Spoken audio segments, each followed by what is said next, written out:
Saludos, muy buenas tardes, sean todos bienvenidos a este webinar que vamos a realizar el día de hoy, 23 de marzo del año 2023, en nombre de la Junta Directiva del Ilustre Colegio de Abogados de Caracas, su presidenta, la doctora Ivette Lugo, y quien les habla, Luis Mejías, coordinador académico.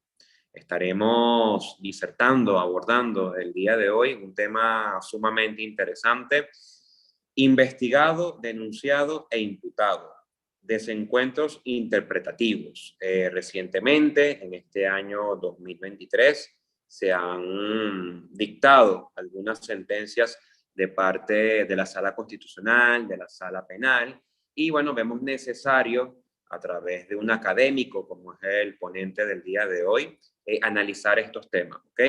Nuestro ponente, conocido por todos, el profesor Ángel Serpa, destacado académico, estudioso del derecho penal, profesor universitario, magíster en derecho, que nos estará haciendo una disertación tanto teórica como práctica de este tema. La dinámica para esta actividad: una vez que el profesor Serpa termine su disertación, podrán realizar las preguntas a través del chat.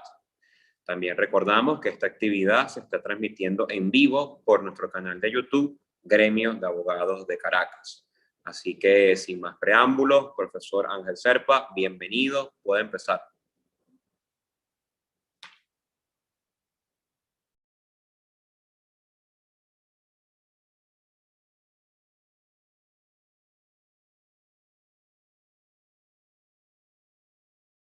Bueno, entiendo, ya me anunciaste, Luis, por lo que pasa es que en este mismo momento me había entrado una llamada, ¿no? ¿Estás allí, Luis? Sí, doctor, adelante, puede empezar. Bienvenido. Perfecto, perfecto. Bueno, gracias al Ilustre Colegio de Abogados de Caracas. Aquí en la imagen me rodea, lo estoy trayendo a colación, pues, y estas clases virtuales, pero que no nos hacen olvidar de nuestras clases presenciales, las disertaciones presenciales. Por cierto, ya yo creo que deberíamos anunciar que para abril, finales de abril, ya vamos a volver a tener en la sede del Ilustre Colegio de Abogados de Caracas el recorrido del proceso penal, fase preparatoria, fase intermedia, fase de juicio, durante los viernes de finales de mayo. Y de igual forma, ya por ahí viene una actividad interesante en junio, que sería un congreso de derecho penal en el Ilustre Colegio de Abogados de Caracas, en El Paraíso. Invitados están. Bueno, estimados míos, ciertamente como ya se anunció, pues, fundamentalmente nos vamos a referir a ese desencuentro interpretativo, como yo lo he venido denominando, de las recientes sentencias de la Sala Constitucional del Tribunal Supremo de Justicia y no pocas de la Sala de Casación Penal del Tribunal Supremo de Justicia, sobre estos tres conceptos, sobre estos tres institutos del derecho procesal: la condición de investigado, la condición de denunciado y la condición de imputado. Desencuentros interpretativos que van y vienen y que pareciera que esto hubiese quedado resuelto con la última reforma del Código Orgánico Procesal Penal ya en septiembre de 2021.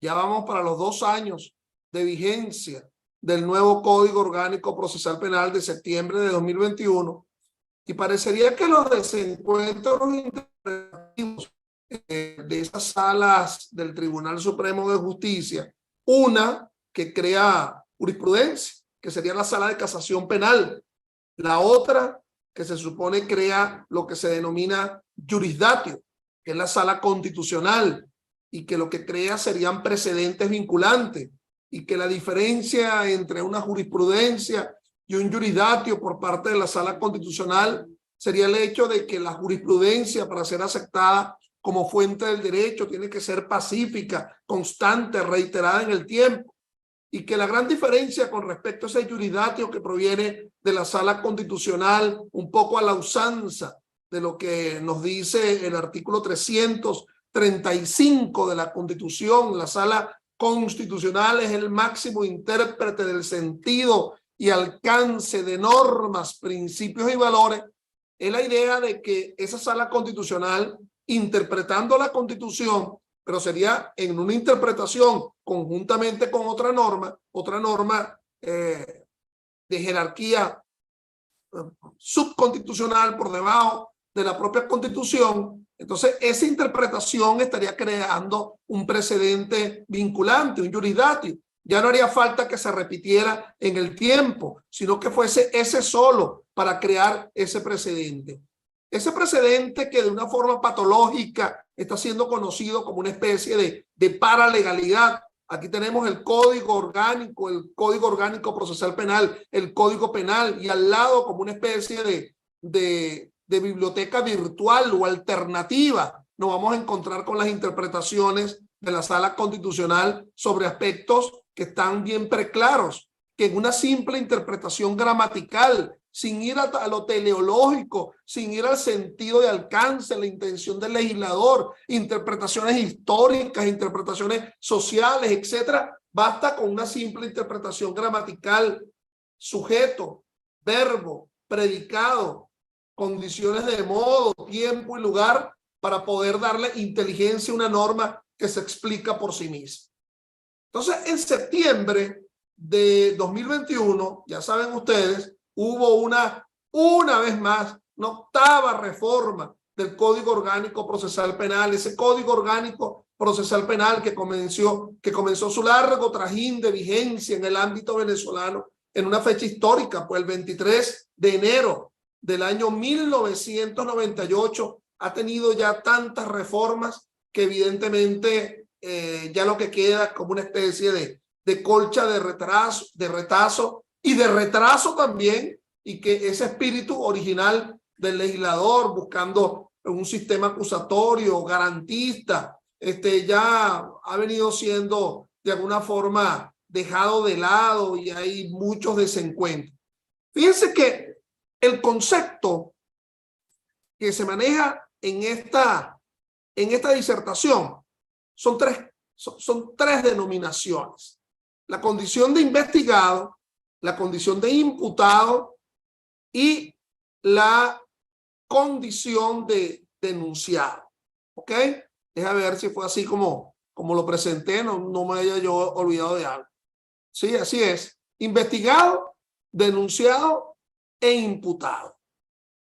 Fíjate que cuando se dice que el derecho penal de contenido sustantivo, material, de código penal, ha de ser un derecho en donde la axiología, lo axiológico, lo valorativo, lo interpretativo juega un papel fundamental. Entonces, allí lo axiológico, darle un valor, asumir una interpretación en asunción jerárquica de elementos, juega un papel fundamental. Eso en el derecho penal sustantivo. Entonces, se te dice, bueno, la legítima defensa. Entonces se dice proporcionalidad de los medios. ¿Qué es lo que quiere decir proporcionalidad de los medios? Y uno le da una axiología, un entendimiento a esas expresiones que están allí dentro de ese código penal. El propio concepto de dolo, ¿okay? La idea del que intencionalmente diere muerte a otro. Entonces, esto se ha extendido tanto que en esa famosa sentencia del año 09, la 490 de la Sala Constitucional del Tribunal Supremo de Justicia, allí se barajó la existencia de un dolo de primer grado, de un dolo de consecuencias necesarias, de un dolo eventual. Ahora bien, en el ámbito procesal, en el ámbito del derecho penal adjetivo, como que no somos tan dados al tema de lo axiológico, de lo interpretativo, de lo valorativo, porque estamos hablando de fórmulas procesales que deben ser muy concretas.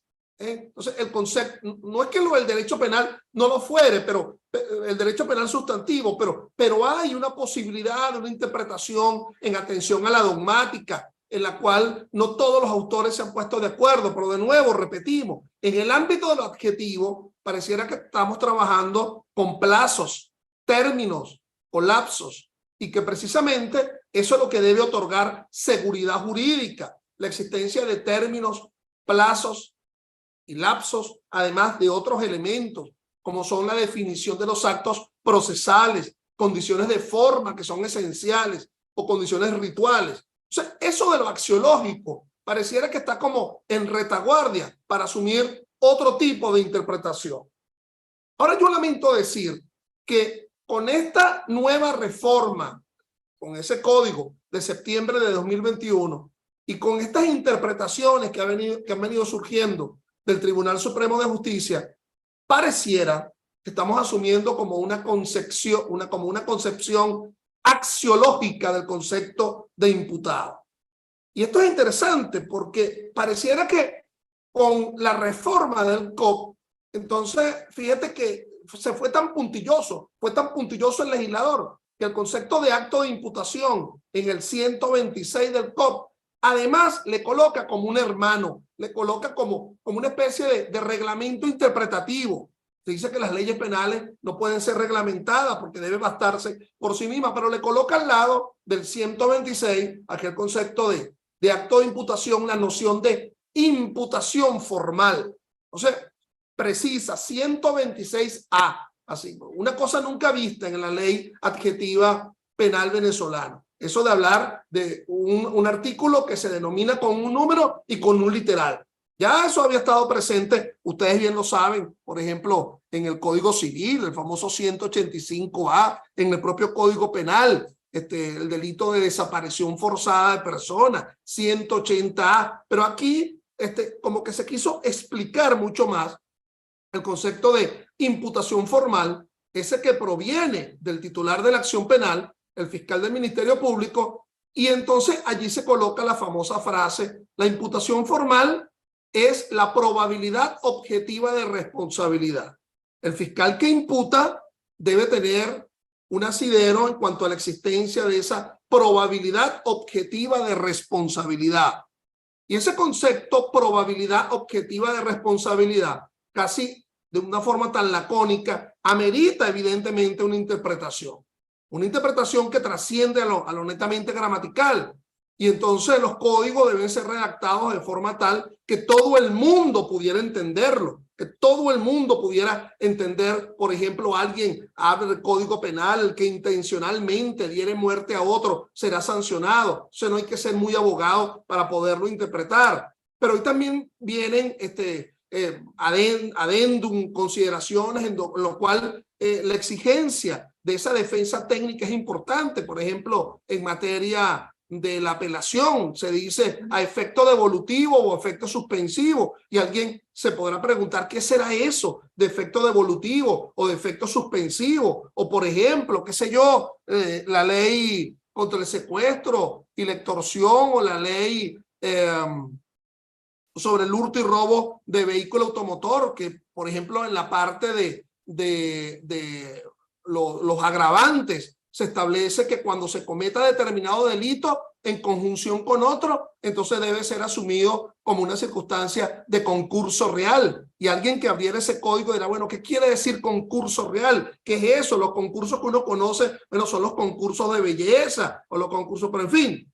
Entonces, acá se habla de esa probabilidad objetiva de responsabilidad. Bueno, más o menos todo el mundo a lo mejor asume coloquialmente la idea de lo que es probabilidad. Por ahí se dice que la probabilidad es la porcentualización de una posibilidad. Si hablamos de probabilidad, entonces estaríamos hablando, qué sé yo, de un 50 más 1, ¿verdad? Porque pareciera que si es de un 50 hacia menos es que no se tiene elemento, y que si se cuenta con una suficiente cantidad de elementos en un porcentaje alto, ese elemento tendrá una capacidad para demostrar una imputación objetiva, que los elementos están allí, que estén presentes, es decir, que no sean suposiciones o presunciones, que el acta esté allí, y además de responsabilidad, ello meritaría que esos elementos que se encuentren en ese momento y que sirven para la imputación van a demostrar, por lo menos preliminarmente, los tres aspectos del delito. El aspecto, digamos, de la causación, el aspecto objetivo, la relación de causa-efecto, yéndonos a la teoría mucho antiquísima y muy básicas en materia de responsabilidad penal, para irnos a una noción ya causalista del asunto. Entonces, bueno, el aspecto objetivo, la causación, el aspecto subjetivo, que sería la culpabilidad, e inclusive hablando de esa ya superada concepción de la culpabilidad como el nexo psíquico que se establece entre el autor y el hecho. Y el tercer aspecto sería la atribuibilidad, es decir, todo ese hecho se le endilga a una persona. Entonces, ello dentro del concepto de imputación formal.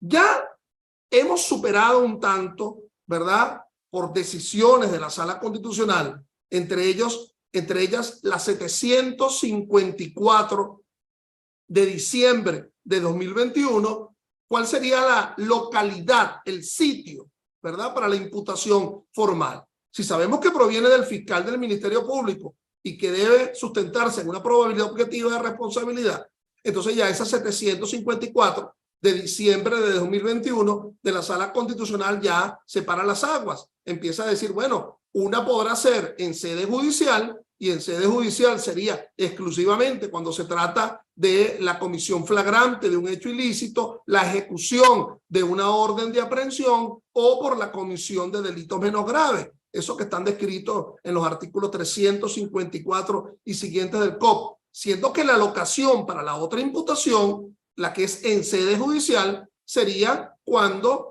el comienzo de la causa, el comienzo del proceso se origina es por vía del llamado conocimiento autónomo u oficioso, en la cual el fiscal, bien sea de forma personal o porque se lo ha participado la autoridad policial, tiene conocimiento de la realización de un delito, pero todavía no tiene un denunciado, todavía no tiene un sospechoso, todavía no tiene a un aprehendido.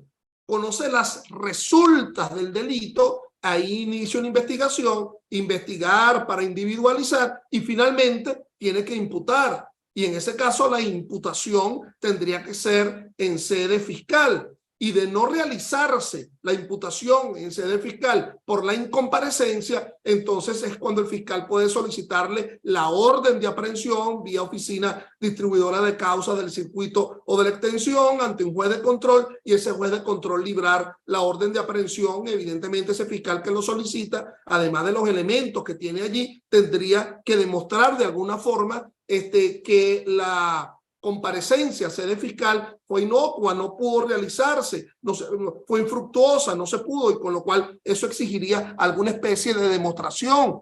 Yo decía, he dicho varias veces que hay un funcionario muy importante de la fiscalía que debe ser reflejado, que sería el secretario o la secretaria de la fiscalía, que de alguna forma va a decir que bueno, que se libró la notificación generalmente por vía policial y que no compareció a pesar de la notificación. Y la otra sería con los llamados actos proformadores de la acción penal, es decir, la denuncia o la querella, que al no ser desestimada por el fiscal del Ministerio Público y al ser aceptada por el fiscal del Ministerio Público, en el caso de la querella luego de la admisión por parte del juez de control, le va a surgir la necesidad de la imputación formal, y que esa imputación formal ha de ser en sede fiscal, y que si no se puede realizar en sede fiscal ante la incomparecencia, ahí se solicitará la orden de aprehensión.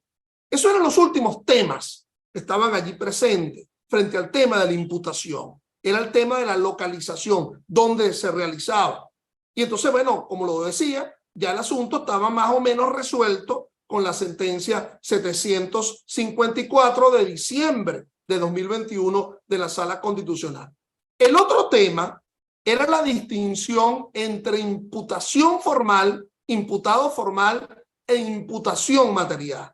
Claro que el concepto de imputación material no lo maneja de forma expresa el Código Orgánico Procesal Penal, como si lo establece la noción de imputación formal en el 126A. Pero hay una palabrita que yo creo que refleja evidentemente la existencia de esa imputación material, que es el 295 del COP, cuando dice que la duración de la fase preparatoria será de 6 meses a partir del momento de la imputación o de la individualización.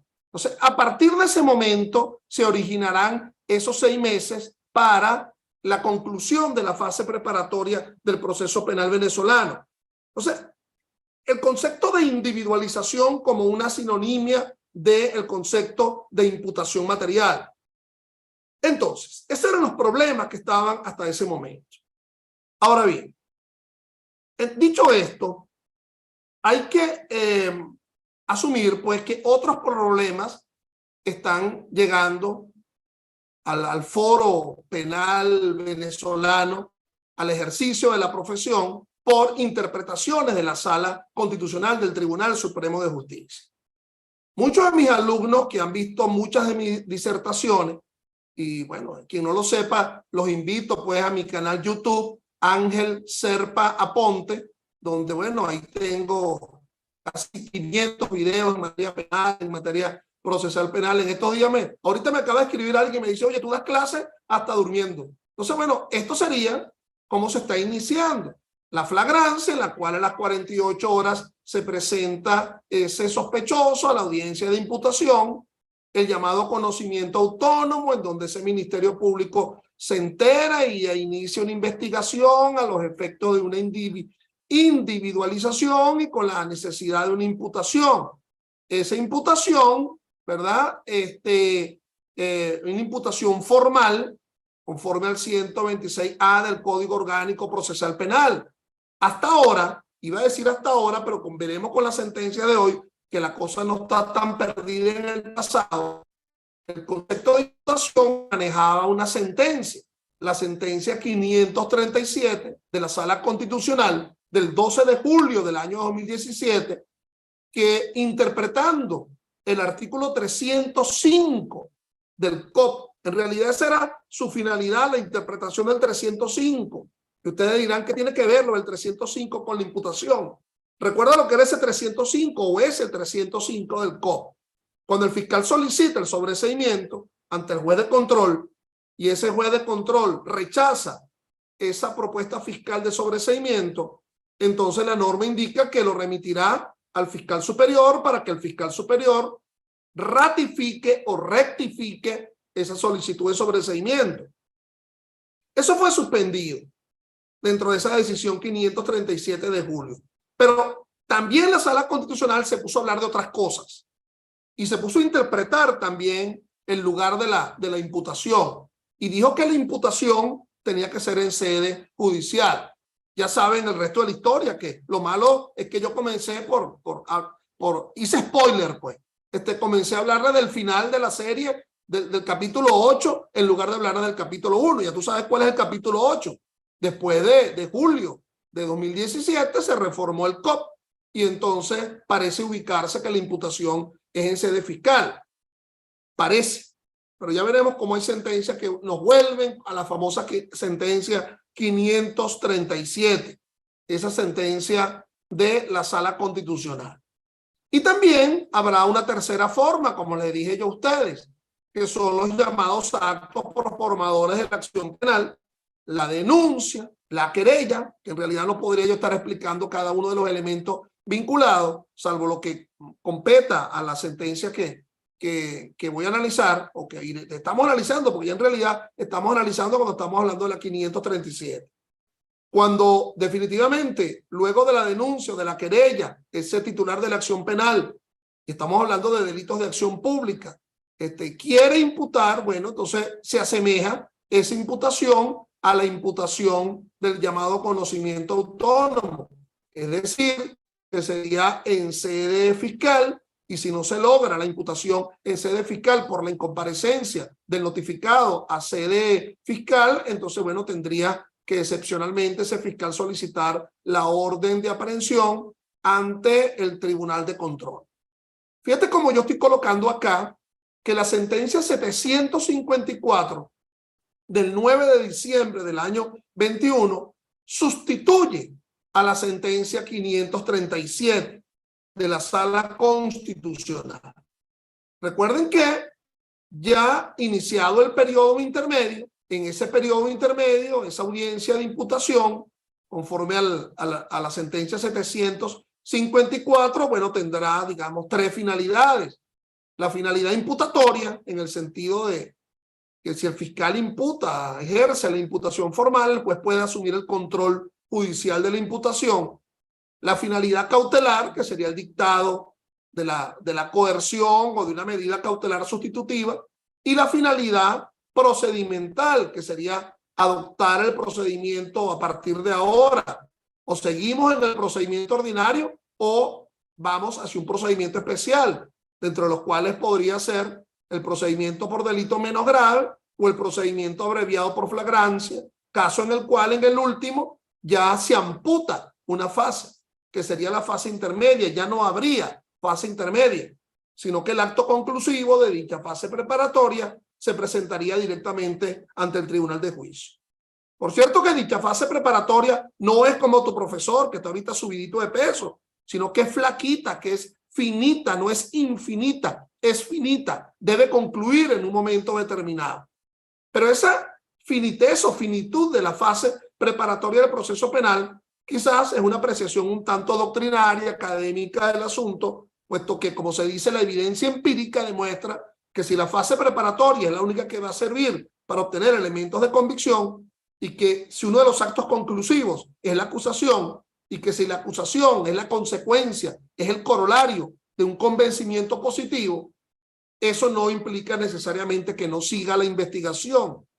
Hay muchas muestras, muchos institutos procesales en donde se verifica una continuidad de la investigación aún con el acto conclusivo. Ahí están las pruebas nuevas, 311, numeral 8 del COP, la prueba complementaria después de haberse dictado inclusive el auto de apertura, ese titular de la acción penal o el acusador particular o la defensa se entera de la existencia de una prueba, aún habiéndose dictado el auto de apertura a juicio. Y aún en pleno juicio oral y público tenemos esos tres institutos, ¿verdad? El de la advertencia de cambio de calificación y el de la ampliación de la acusación, en donde si se dan pudiera surgir la reapertura del lapso probatorio, lo cual traduce también como que la investigación está como viva. Y el 342, el hecho nuevo, nueva prueba, se da un hecho nuevo y por lo tanto se incorpora una nueva prueba, con lo cual eso de que concluye la labor de investigación con la presentación del acto conclusivo cada día se vuelve más un sofismo, una falacia, más que una realidad.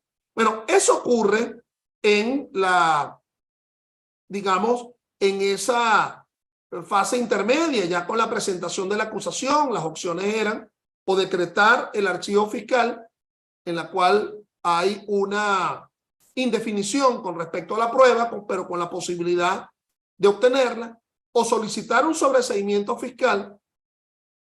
Por cierto, que no es la única manera de llegar al sobreseimiento, por los elementos que describe el 300, y presentar la acusación.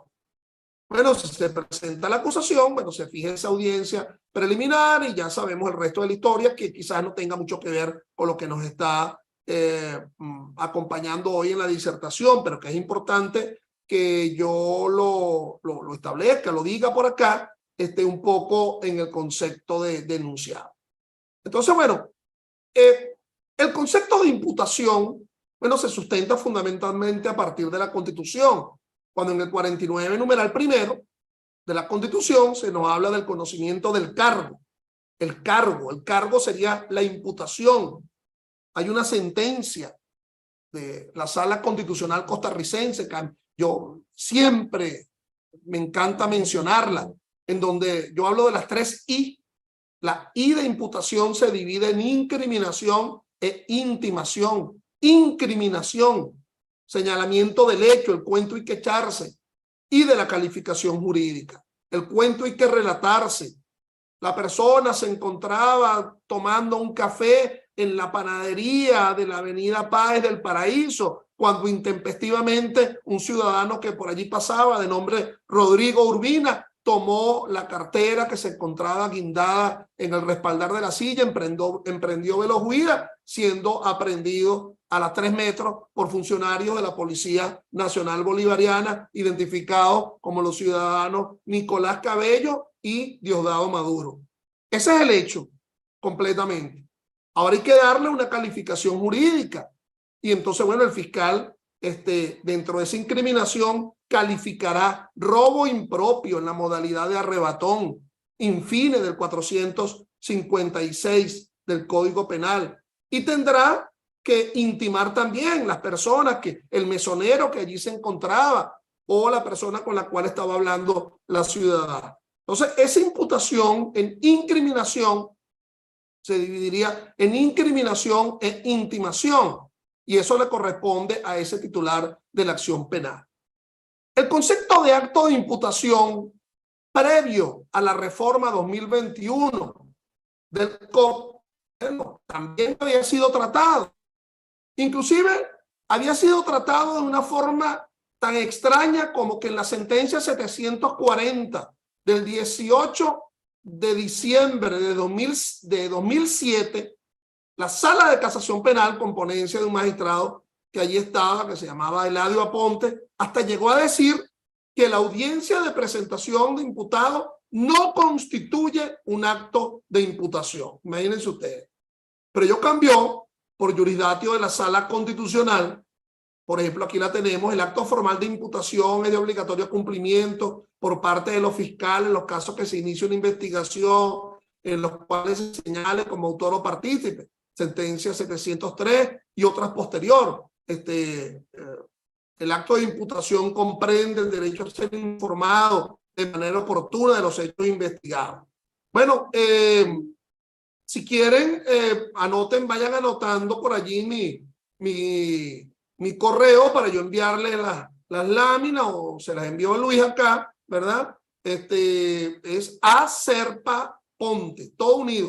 Yo soy Ángel Serpa Aponte, a Serpa Ponte, @yahoo.es.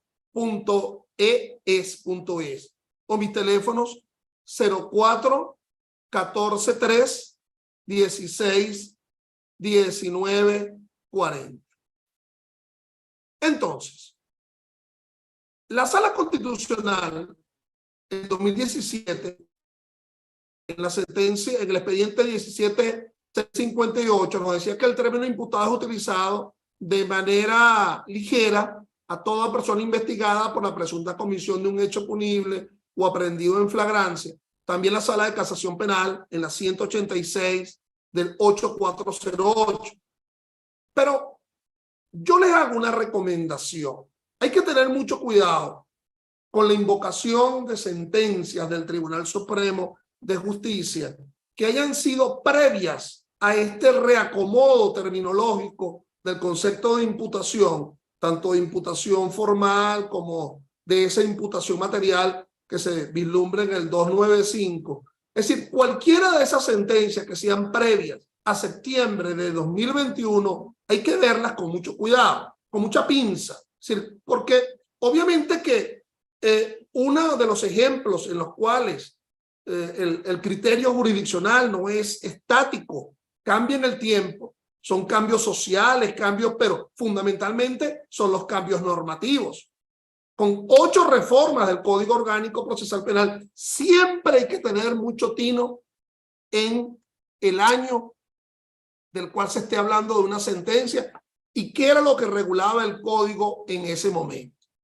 Tú dirás, bueno, pero si es de la Sala Constitucional, la Constitución sigue siendo la misma desde diciembre de 1999. Sí, pero recuerda que esas interpretaciones siempre están enligaditos, siempre están vinculados a una norma. Vámonos entonces, sin más, a esa famosa sentencia 6 del 22 de febrero de 2023. Miren, ya mañana es 24 de marzo de 2023. Y en el último mes, es decir, más o menos desde esta época, desde la sentencia 6 del 22 de febrero de 2023, han surgido 3 o 4 fallos que realmente cambian, han hecho un cambio, digamos, paradigmático y que ha traído mucha interpretación y mucho criterio en lo que atañe a la Sala Constitucional. Vamos a ver qué era lo que se trataba. Este caso es interesante, mis amigos, desde muchos puntos de vista, muchas aristas en el asunto. En primer lugar, se trata de un abocamiento. Pero fíjate que cuando yo te hablo de la palabra abocamiento, tú dirás, Ay, pero entonces el profesor se equivocó en la sala de casación penal. No. En la sala constitucional. Recuerden que la institución del abocamiento está presente en la propia ley orgánica del Tribunal Supremo de Justicia, que regula todas las salas que conforman el Tribunal Supremo, la sala de casación penal, la sala de casación civil, la sala constitucional. Más o menos la orientación que le ha dado la sala de casación penal es que el abocamiento sería procedente cuando nos encontramos con una circunstancia de desorden procesal en una causa penal, y por lo tanto la sala de casación penal ordena lo que está desordenado. Pero aquí estamos hablando de que es la sala constitucional. Sí, es cierto, la atribución de abocamiento a la sala constitucional está presente también en la ley orgánica del Tribunal Supremo de Justicia, pero uno esperaría que esa sala constitucional ordena lo que está en un desorden procesal si hubiese un procedimiento constitucional. Es decir, que estaría ordenando lo que hay un desorden procesal si un tribunal estuviese conociendo un amparo o estuviese conociendo o dictar una decisión de control difuso de la constitucionalidad. Es decir, procedimientos constitucionales, o inclusive no se tramita una solicitud de revisión constitucional. Entonces, ahí uno entendería o hay una interpretación inadecuada de la Constitución, es decir, los 4 ejemplos que maneja la sentencia Corpo Turismo del año 01 de la Sala Constitucional, para lo cual hacía procedente la revisión constitucional. Entonces, pero aquí el abocamiento no lo asumió la Sala de Casación Penal, sino la Sala Constitucional. Y fundamentalmente el tema que se abordó, un poco para relatarles un tanto el asunto. Uno, es un tema de derecho penal, digamos, societario. Y hay otra sentencia en donde también podemos encontrar ello. No es un tema de delito común, es decir, no es un problema de simplemente delito de sangre, quise decir, un homicidio, un secuestro, etcétera, sino un delito societario. Por ahí va el asunto. ¿Ok? Y delito de empresa. Entonces, por ahí va el asunto. Y segundo, aborda el tema vinculado a las excepciones en la fase preparatoria del proceso penal venezolano. Un poco para los que a lo mejor no están claros con el concepto, las excepciones son mecanismos por la cual se rebate, se contesta la acción penal. En realidad, no es solamente la acción penal, se puede cuestionar a través de las excepciones la falta de competencia, la falta de capacidad, la falta de jurisdicción. Un poco para parangonar lo que sucede en el proceso civil, sería como la contestación de la demanda. Demandan a alguien, entonces se da la litis contestatio, alguien opone o defensa de fondo, no ve, se di pagué, o una cuestión es previa. Eso, bueno, más o menos funcionaría en ese sentido a los efectos de lograr la depuración de la relación jurídico-procesal penal.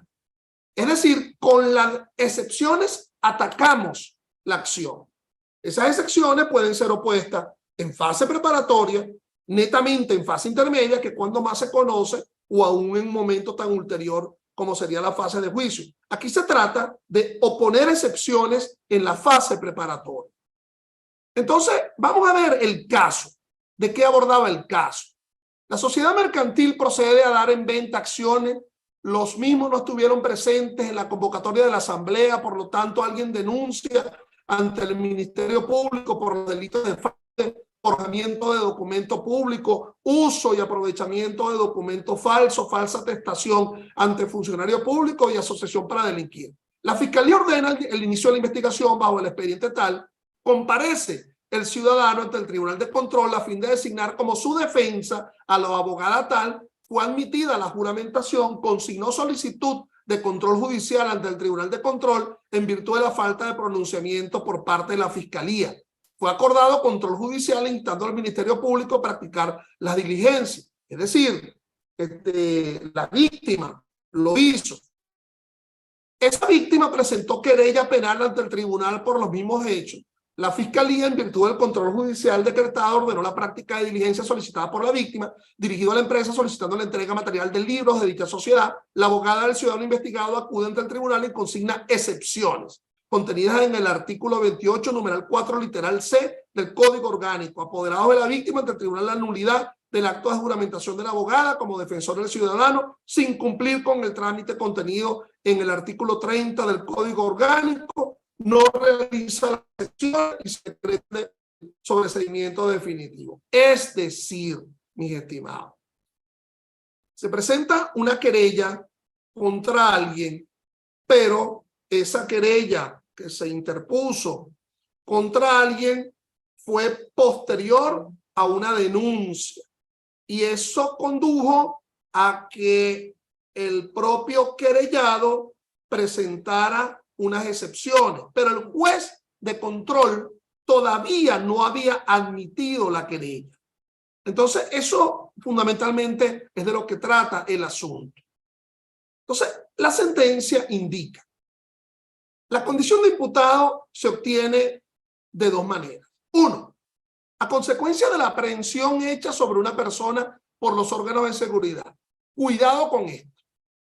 Y proviene de la Sala Constitucional. Se dice que hay imputación con la aprehensión, cuando hay otros fallos que indican que la aprehensión por la comisión flagrante de un hecho ilícito lo que le otorga es la condición de sospechoso y que lo que falta es que ese sospechoso a las 48 horas vaya a ser llevado a la audiencia para que en audiencia, mediante el control judicial, se realice la imputación formal. Entonces, fíjate cómo esa Sala Constitucional está indicando que la aprehensión por flagrancia configura una condición de imputado. Pero también indica, dice, o producto de la materialización de una orden de aprehensión, aquí sí se ha solicitado una orden de aprehensión al juez de control, el juez la dicta, se ejecuta la orden de aprehensión y eso y que es la imputación. Imagínense, la simple ejecución de una orden de aprehensión y la llamada aprehensión flagrante. Y luego dice que la segunda forma es que el acto de imputación formal se realice ante el fiscal, porque la persona haya sido citada a tal efecto por el Ministerio Público o la persona haya comparecido espontáneamente ante dicho órgano. Es que definitivamente la imputación formal también debe provenir del fiscal del Ministerio Público ante el juez de control y va a provenir del Ministerio Público ante el juez de control cuando con posterioridad se presente el aprehendido de forma flagrante o se presente el ejecutado por la orden de aprehensión. Hay una confusión del concepto de imputación frente a la noción de aseguramiento a los fines de la imputación. Dice la sentencia: esta condición de imputado no puede ser equiparada con la condición de investigado. Esta última supone solo la vinculación de estas, por ejemplo, como sospechosos o testigos, con los sucesos que son objetos de investigación por parte del Ministerio Público. Pueden no existir imputados, sino simples sospechosos. Antes de que existan imputados definidos, el Ministerio Público y los órganos de investigación pueden realizar su labor criminalística para la obtención de informaciones y el aseguramiento de los objetos sin necesidad de que el desarrollo de la pesquisa se debe informar. El problema es que se confunde la propia Sala Constitucional cuando indica la condición de imputado se obtiene en razón a consecuencia de la aprehensión hecha sobre una persona por los órganos de seguridad o producto de la materialización de una orden de aprehensión. Por lo menos en ese caso, en el caso de la flagrancia, hay ese juiciecito mental de quien está aprendiendo, en la cual entiende que se está cometiendo un delito, que adquiere las características del delito y después es presentado a la audiencia de imputación, esta en sede judicial. Prosigue el fallo. El problema medular es que se anulan actos de defensa, actos de nombramiento del defensor, porque no ostentaba la condición de imputado, sino la simple condición de investigado.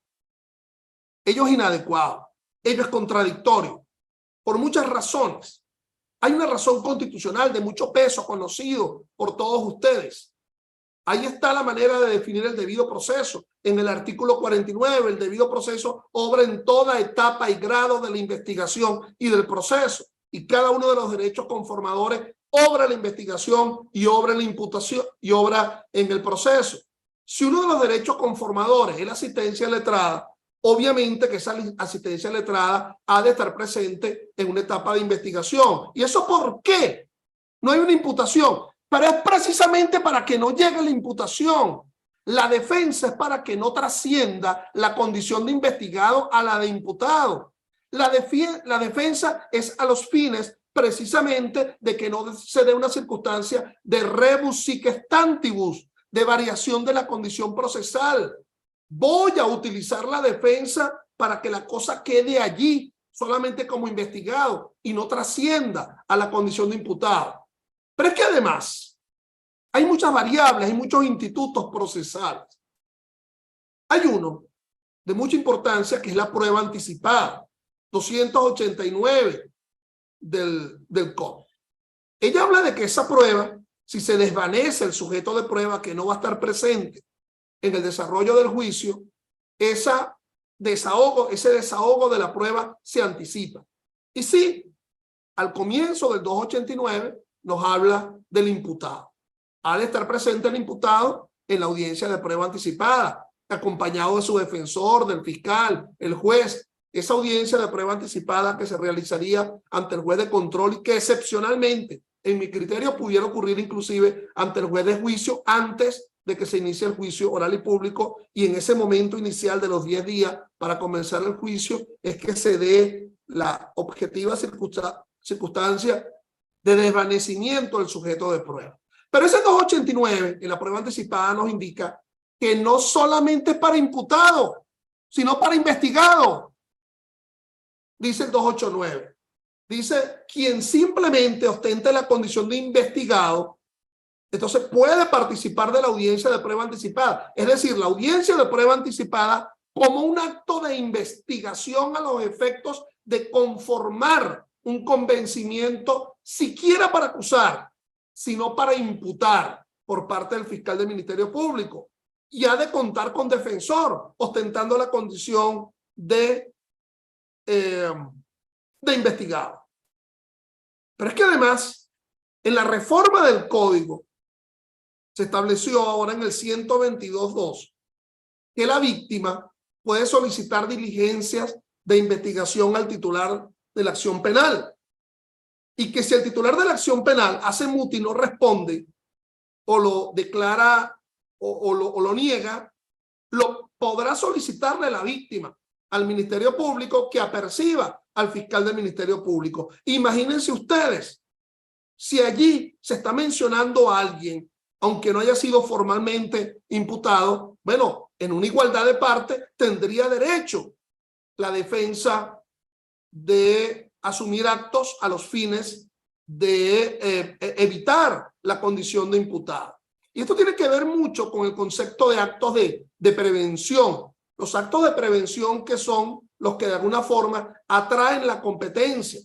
Y se dice que los actos de prevención son los actos de acción, y que los actos de defensa, el nombramiento de un defensor, no puede ser configurado como un acto de prevención que asuma el agotamiento de la competencia.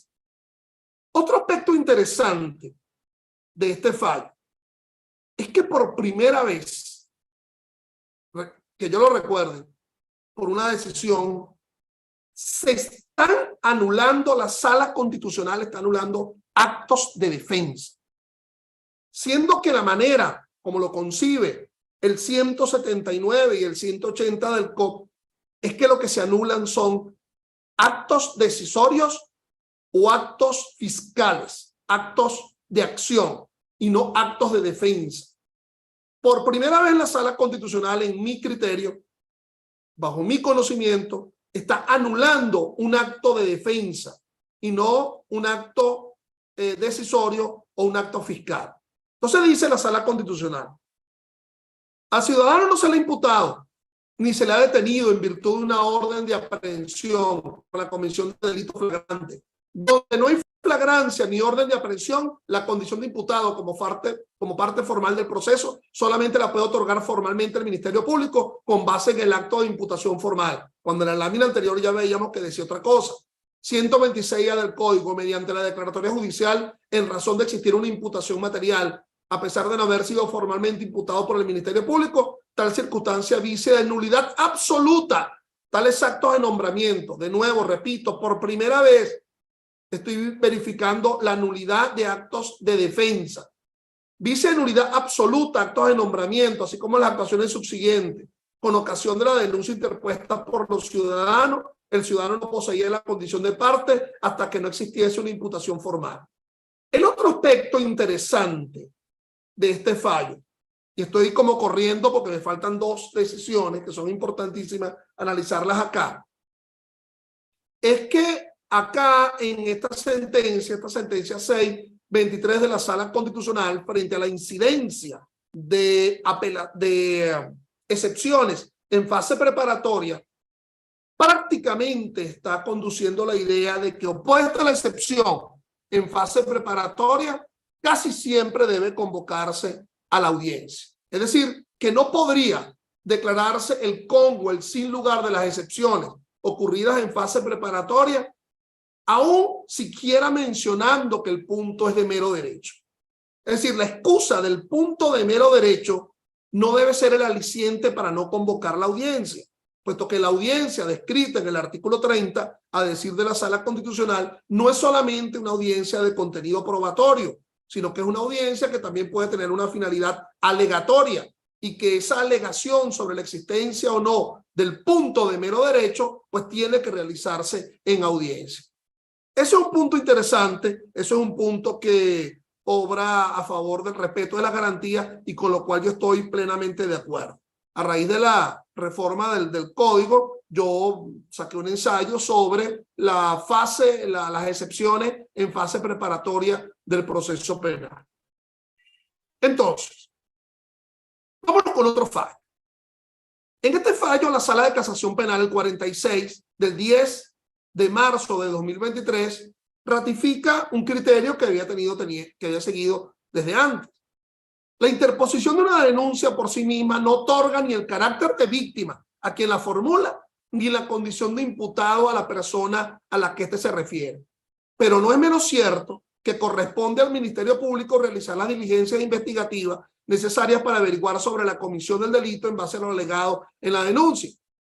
Pareciera que es muy enfática, ¿no? Al comienzo, no otorga la condición de imputado al denunciado, pero luego habla de que el Ministerio Público sí debe realizar investigaciones. Esa sentencia va,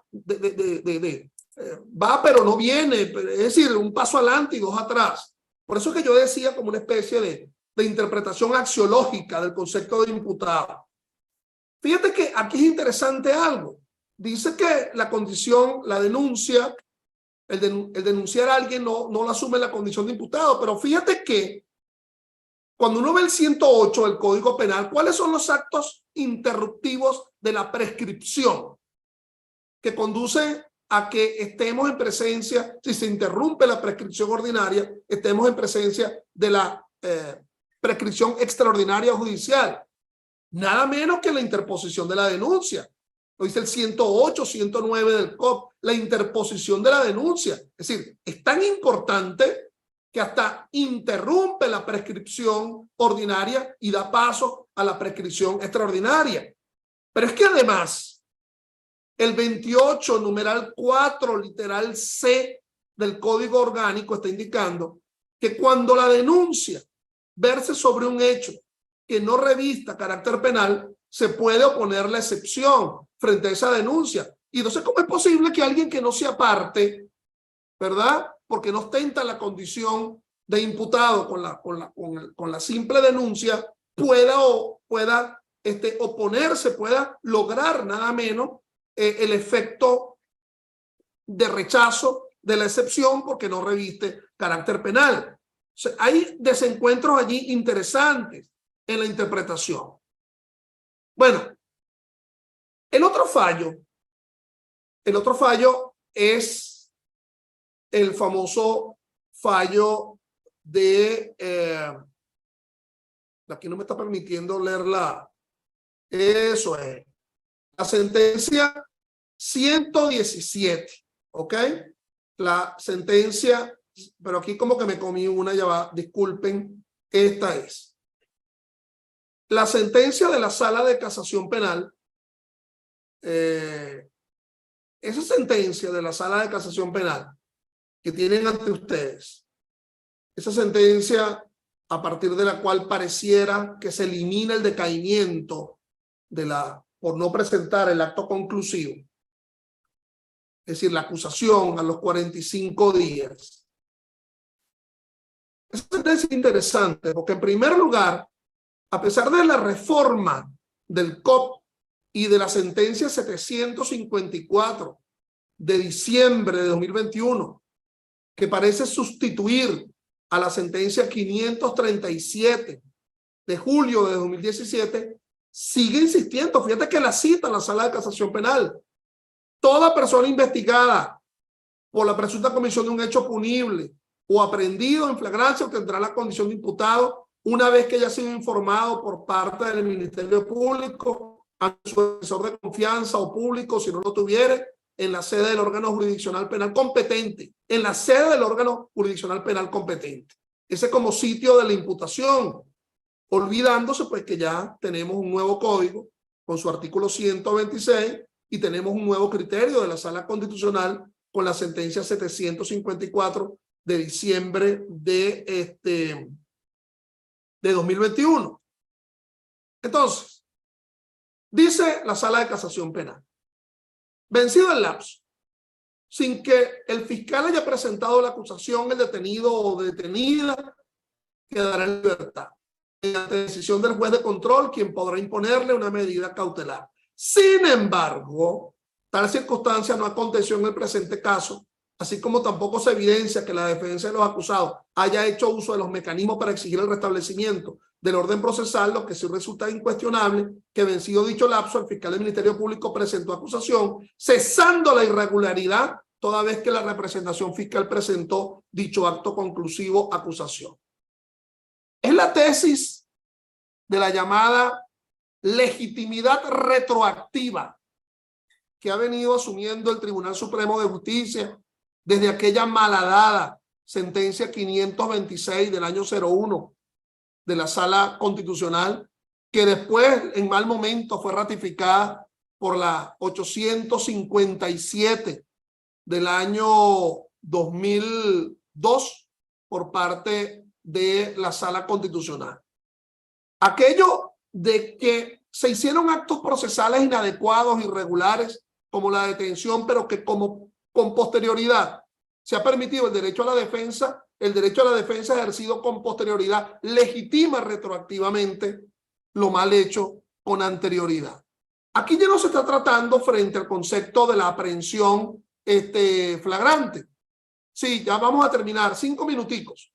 Sino que se trata de que con la presentación de la acusación, con posterioridad a destiempo, no se operaría el decaimiento, puesto que con la presentación ulterior de la acusación se legitima la hipótesis del 236.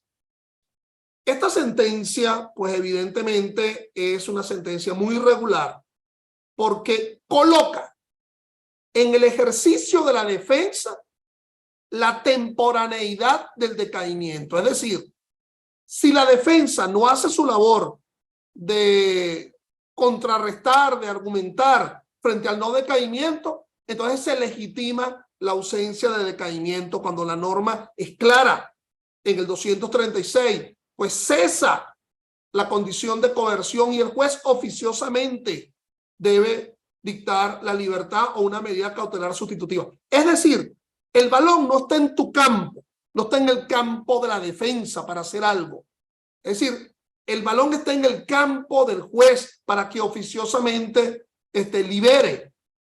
Dicho en otras palabras, está asumiendo como el ejercicio de la defensa un sustrato para la libertad, cuando en realidad el ejercicio de la defensa no puede ser un sustrato para el conceder la libertad que se asume en la idea de términos, plazos y lapsos. Finalmente, pareciera que ese criterio cambió, que fue de debut y despedida, con, eso sí, la famosa sentencia 117 de la Sala Constitucional. Por cierto, el nombre de las partes, no sé si me estará escuchando su abogado defensor, solamente digo el nombre de las partes. Entonces, fíjate que se llama Yojiner José Amargura García. El caso Amargura, pues. El caso Amargura, así se llama el imputado en la causa. Por cierto, el nombre de Amargura no es un apellido en este caso. Caso Yojiner Amargura García. Yo conozco gente que se llama Alegría, ¿verdad? Pero Amargura como apellido. Bueno, en todo caso, dice la sentencia de la Sala Constitucional que definitivamente con este fallo opera el decaimiento y que el decaimiento ocurre de dos formas. Uno, porque no se presentó la acusación en el lapso del 236 o nos encontramos dentro del plazo superior ya excedido a los 2 años o el límite inferior de la pena de la proporcionalidad penal del artículo 230 y que por lo tanto el cuestionamiento de la ausencia de decaimiento que lo sigue impulsando la Sala Constitucional si no se ha presentado la acusación en los 45 días, no debe ser a través de la invocación de la revisión o de la modificación del 250, sino que la solicitud ante el juez de control tiene que ser en la exacta mención del artículo 236 si se tratare del decaimiento por la ausencia de acusación en los 45 días o en la invocación del 230 del Código Orgánico cuando se trate del incumplimiento de la proporcionalidad penal y que la negativa a decaer por parte del Tribunal de Control solo puede ser impugnada por la apelación de autos, pero evidentemente no conforme al 439.4, que sería el dictado de una medida de coerción, sino conforme al artículo 439.5, que sería la invocación del gravamen irreparable.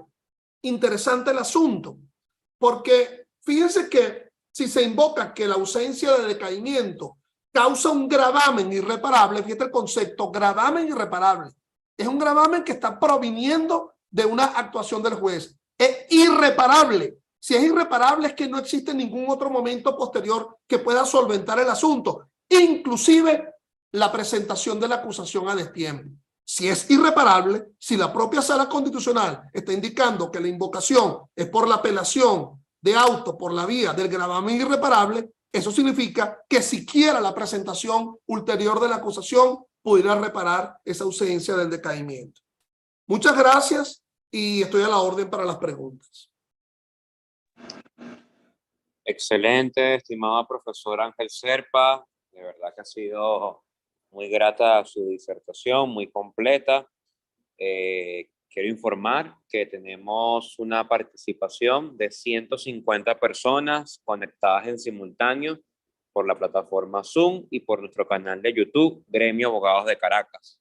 Vamos a iniciar con la ronda de preguntas. Doctor, si usted quiere leerlas directamente para hacerlo más rápido. Ah, sí, entonces déjame leerlas acá. Ok, déjame leer desde el comienzo, déjame ver.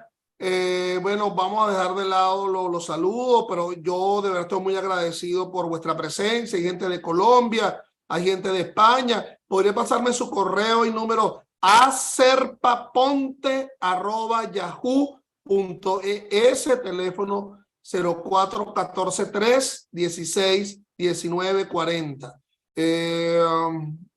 Bueno, voy a pasar de lado de verdad hay muchos agradecimientos. Nos escriben desde el Perú, correo electrónico, está muy bien allí, excelente. Hola desde España, ponencia, excelente ponencia. Ajá. Está preguntando la participante Leonor Piñero. El adelantamiento de la condición de imputado por parte de la sala a momentos en que la persona es aprehendida por los órganos de seguridad, ¿no obraría más bien a favor del derecho a la defensa y con ello al debido proceso? Bueno, ciertamente sí, pero lo que pasa es que hay otro fallo, el mismo fallo en donde indica que el nombramiento de defensor no se mantendrá en el tiempo y que se anula. Entonces, la nulidad del nombramiento del defensor permite la defensa frente a la condición de sospechoso, pero parece que no permite la defensa frente a la oposición de excepciones en fase preparatoria. Entonces, bueno, si es defensor porque es imputado siendo aprendido de forma flagrante, debe serlo también porque la persona fue denunciado o fue querellado a pesar de que todavía no se ha admitido la querella. Por cierto, si no se ha admitido la querella es precisamente porque queremos que no se admita, es decir, más bien la defensa es para que no se admita. Si el juez de control no ha admitido la querella, en ese momento precisamente es que alguien pudiera invocar el querellado que aún no se le ha admitido, que no se admita porque el hecho no revista carácter penal. Es decir, la utilidad del llamado derecho a la defensa es que solamente va a servir cuando ya sea admitida. Más bien, utilizo la defensa con una finalidad abstentiva para evitar precisamente la condición formal de imputado. Bueno, nos siguen saludando por acá desde muchos sitios de Venezuela, La Guaira, Caracas, Yeneida Parra, Alberto Castillo desde el Táchira, Puerto Ordaz, Maracaibo, Margarita. Bueno, ¿será que o no me entendieron nada o expliqué bien? Porque la verdad que no veo preguntas. Disculpe, William aquí nos dice que no escuchó. Ojalá que lo haya escuchado, Ángel Gómez. Si se escucha, le responden. No escucho. Buenas noches, me está preguntando por acá José Manuel Sosa Romero. Doctor, ¿qué pasa si en el debate del juicio oral y público el supuesto denunciante alega que nunca formuló esa denuncia, sino que fue forjada por los funcionarios policiales, como queda el procedimiento en este caso? Me la pusiste facilito, José Manuel Sosa Romero. Es el típico ejemplo del hecho nuevo, descrito en el artículo 342. Pero fíjate que ese hecho nuevo del 342 amerita también las llamadas pruebas nuevas. Ese forjamiento tendría que demostrarse ulteriormente, pues, pero es una hipótesis de hecho nuevo que puede conducir inclusive a una sentencia absolutoria. Si el hecho nuevo no afirma la responsabilidad. Carlos Ramírez, desde Caracas, Néstor Odol. Néstor Odol nos pregunta, una causa en la cual la víctima presenta querella acompañada con la respectiva acusación particular. Ahora bien, el Ministerio Público no se pronuncia alegando que tiene 6 meses para tomar una decisión. ¿Qué debe hacer el querellante? Ya que se corre el riesgo de fuga. No, el asunto es sencillo. Se presentó la querella y si se admitió la querella, esa admisión de la querella debe ser asumida como una imputación material. Es decir, ya estamos en los supuestos de los 6 meses del artículo 295. El 295 y el 296 nos dice que a partir de la individualización corre esos 6 meses. Si se concede la prórroga de los 30 días, bueno, ya definitivamente, y si no se presenta un acto conclusivo por parte del fiscal del Ministerio Público, ya allí la víctima está legitimada en esos 30 días siguientes a presentar su acusación particular propia. Tú estás indicando que presentó su acusación particular propia. Ya no tiene que haber ningún tipo de pronunciamiento por parte del fiscal del Ministerio Público. 6 meses, 30 días, más los 30 días para presentar la acusación. Presentó la acusación y ya el juez lo que tiene es que fijar la audiencia preliminar a los efectos de admitir o no dicha acusación. ¿Qué más? Nos saludan desde Guatire, desde Guanare. Su alumno Ronald Martín, gracias. Desde Cartagena, Colombia, Glavia Castillo. Bueno, qué bueno que tengamos aquí público de todas partes. Tenemos por acá, profesor, unas preguntas por el canal de YouTube. A ver si vamos a responder por lo menos 2. Denis Rodríguez, buenas noches. Saludos, doctor. ¿Debería reformarse el 126A del Código Orgánico Procesal Penal, interpretarse o especificarse cuáles son esos actos como determinantes para ser considerados como imputación realmente? Mira, aquí hay una anécdota, ¿no?, que te quiero yo relatar. Tú sabes que el Código Civil napoleónico fue de los años 1805, 1806, después de la Revolución Francesa, no solamente hubo el advenimiento del constitucionalismo, sino que se empezaron a publicar códigos, y de ahí el Código Penal, etc. Los alemanes llegaron tardísimo, los alemanes que son tan exactos, tan puntillosos, llegaron tardísimo a su Código Civil. Savigny fue uno. Bueno, casi ya terminando el siglo XIX fue que promulgaron el Código Civil. Un ejemplo, tú sabes que allí, donde las causales de sevicia como causal para el divorcio, entonces los alemanes son tan puntillosos y dicen sacadera de lengua, ladera de pelo, pellizco, todo lo especifican, ¿no? Casi un nivel reglamentario. Yo he estado pensando en esa pregunta. Yo creo que esa pregunta es importante. O sea, que el legislador haga un elenco definitivamente, así como hizo imputación formal, ¿verdad? Abra otro artículo, aunque nos cambie el articulado donde diga imputación material. Serán considerados también actos de imputación material determinados. ¿Okay? Ahora, hacerlo tipo elenco, yo no sé hasta qué punto estaría incluyendo todos los que son o dejaría de lado algunos que no lo son o que ameriten una interpretación. Por lo menos el Tribunal Supremo en algún momento debería asumir ese concepto de lo que es imputación material. Yo tengo mi propio criterio, pero ya vean por acá en la página del Colegio de Abogados, en el YouTube del Colegio de Abogados, una disertación mía anterior sobre el concepto de imputación material.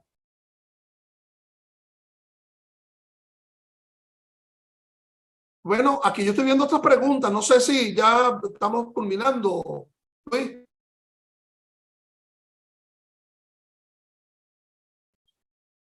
Leo esta pregunta acá. No te escucho, Luis. Tienes cerrado el micrófono. Sí, doctor, lea esa última pregunta para finalizar. Ok.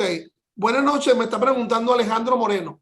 Difiero de su señalamiento de que el COP no señala expresamente qué se debe entender por imputado. Bien, el artículo 126 considero que el acto formal de imputación es un derecho del imputado según se infiere el 126A. La interpretación de la sala no está regresando al Código de Enjuiciamiento Criminal. Bueno, está bien, aprecio tu criterio. Y sí, pues, es decir, ese código de enjuiciamiento criminal patológicamente parece que yo por lo menos no lo he votado, ¿ok?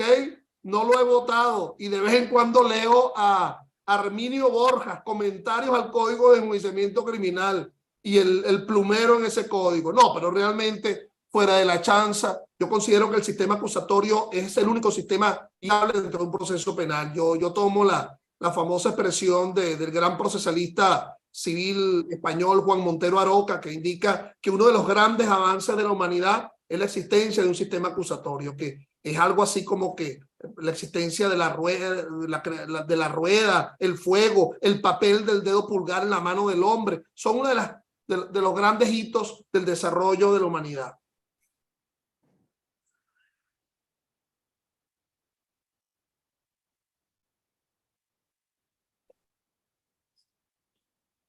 Bien, excelente, estimado doctor. Ya vamos a finalizar esta actividad. Agradecer a todas las personas que se conectaron. Creo que a esta hora, doctor, es muy buena porque tuvimos bastante participación, tanto aquí en el Zoom como en el canal de YouTube. Tema sumamente interesante, aclarará muchas dudas, investigados, denunciados e imputados, desencuentros interpretativos. Reiteramos a todos nuestros participantes que tenemos un canal de YouTube, Gremio de Abogados de Caracas, en donde podrán ver en diferido esta actividad y muchas actividades más, 67 videos que tenemos en nuestro canal, en los cuales muchos de ellos ha participado el profesor Ángel Serpa, y también hacerles la recomendación, el canal de YouTube del profesor Ángel Serpa Aponte, con más de 460 videos hablando de la materia penal. De verdad que se los recomiendo porque ahí encontrarán diversos temas tanto procesales como sustantivos. Y como bien lo dijo el doctor Ángel Serpa al inicio de su ponencia, para finales del mes de abril de este año tendremos una actividad presencial, finales de abril, principios de mayo, abordando las diferentes fases del proceso penal, unas actividades presenciales que venimos haciendo desde hace mucho tiempo con el profesor Ángel Serpa. Y para junio, Dios mediante, estaremos realizando un congreso de derecho penal, ¿ok? Anuncios importantes que hacemos el día de hoy, siempre fomentando la academia y sobre todo el ejercicio correcto del derecho. Así que sin más que agregar, profesor, algunas consideraciones finales. No, bueno, agradecido al Colegio de Abogados, a su presidenta, a ti mismo y a ustedes por esta participación. La verdad que me he estado leyendo algunas de las preguntas, son sumamente interesantes, pero en aras del tiempo, hoy noche de jueves, y de verdad que yo fui quien le pedí a Luis que hiciéramos esto hoy. Él generalmente me había invitado para el día miércoles, ayer a las 6 de la tarde, pero en esa misma hora, ustedes saben a lo mejor lo que está en el derecho penal, también se da la cátedra de Derecho Penal Jorge Rosell. Entonces yo no quería sabotearle pues al maestro Rosell su cátedra. Gracias y acudan a las actividades del Colegio de Abogados, las presenciales ahora a finales de abril y ese congreso en junio. Gracias y siempre a la orden. Vale, viva el gremio de abogados, tengan todos una feliz noche. Gracias. Chao.